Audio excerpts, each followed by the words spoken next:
धनंजय मुंडे यांच्यावर आरोप होत असताना उपमुख्यमंत्री अजित पवार धनंजय मुंडे यांच्या पाठीशी आहेत। धनंजय मुंडे जोपर्यंत दोषी ठरत नाहीत तोपर्यंत कारवाई करणार नाही असं अजित पवारांनी म्हटलंय, अशी माहिती सूत्रांकडून मिळते।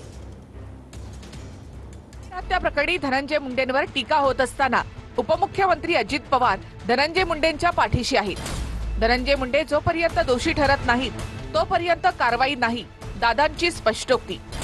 काल मुंडे तटकरे पटेलांसोबत झालेल्या बैठकीत दादांची भूमिका, सूत्रांची माहिती।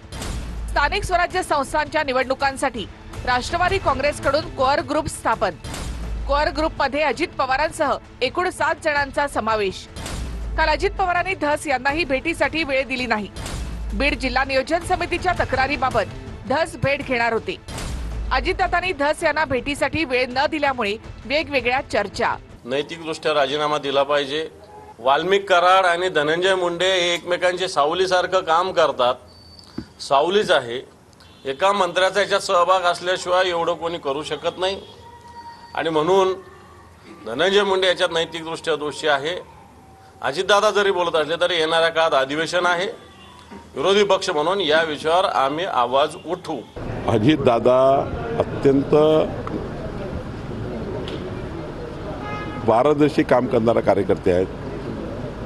त्यांच्या पक्षाचे निर्णय घ्यायचे अधिकार अजित पवार साहेबांना आहे। अजित पवार साहेबांना ज्या दिवशी वाटेल की त्यांच्या पक्षाच्या कुठल्या मंत्र्यांनी काही चूक केली त्या दिवशी ते कोणाची गय करणार नाही।